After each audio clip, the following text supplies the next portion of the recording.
Everybody, it's Rick Elkin. Are we having fun yet? Hey, I haven't been around for a little while because I've been really busy working on a new book, and it's going to explore uh, why so many educated Americans embrace Marxism. And I hope to have it out next month. Just working on final edits right now. But anyway, I don't want to give away the theme of the book, but let's just say it implies that our educational system is teaching some pretty sick values. And a big part of undermining our heritage is the rejection of traditions, like Thanksgiving. So, a news story this past Thanksgiving caught my attention, and I wanted to talk about it a little bit. Um, One of the most divisive people in our celebrity culture, petulant grandstander, or should I say non-stander, Colin Kaepernick, was quoted as saying, "The U.S. government has stolen over 1.5 billion acres of land from indigenous people." And he said, "Thank you to my indigenous family. I'm with you today and always," as he shared their unthanksgiving day with a bunch of activist Native Americans on Alcatraz Island in San Francisco Bay. They're sort of repeating a protest that they did many years ago, and I don't know whether they did it just for Kaepernick's sake or what, but they did it again this weekend.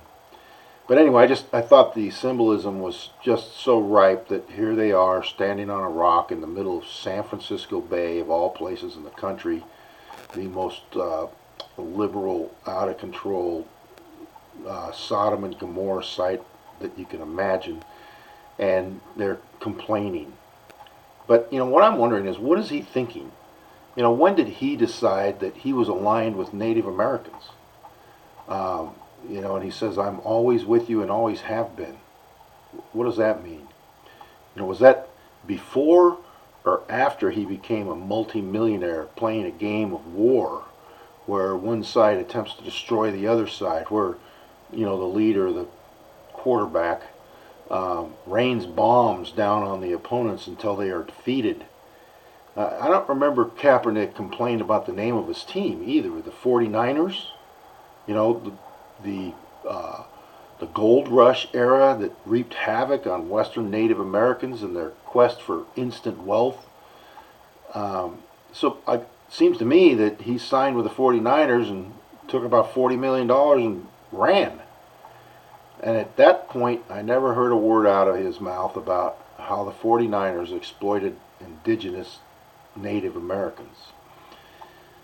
So, exactly what the Native American activists claim the genocidal American settlers did to them, well, it's pretty much what people in a football game do to each other.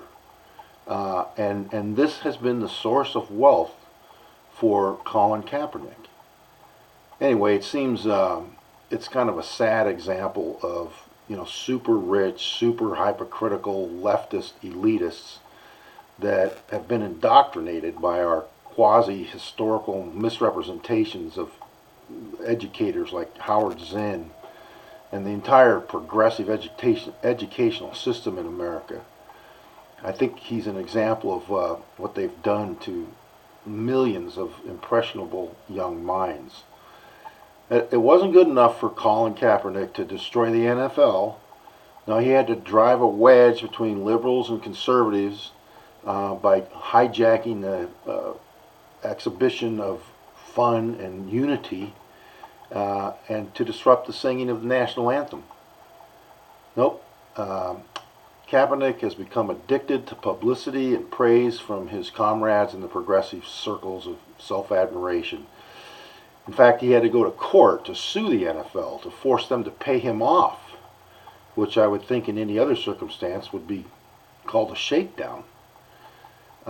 Anyway, now that his career is thoroughly dead and buried, he feels compelled to lecture us on the historical insignificance of being grateful for being lucky enough to be born in America.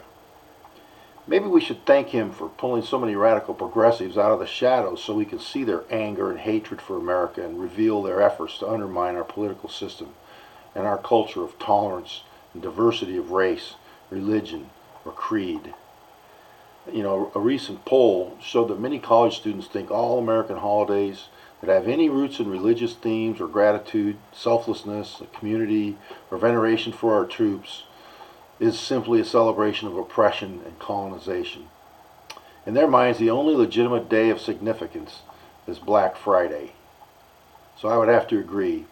In their world of self-indulgence and cynicism, where their self-worth is measured by how much stuff they've collected, any day they can exercise their consumerism without guilt or restraint is indeed their Thanksgiving Day.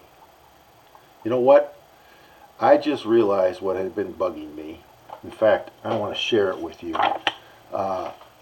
When I look at Colin Kaepernick, I see something, and I have yet just recently figured out what it is he reminds me of when he's strutting around in his sleeveless shirt and his tight gym pants with his hair standing on end like he just stuck his finger in an electric outlet. I know I've seen that image before. Yep, here it is.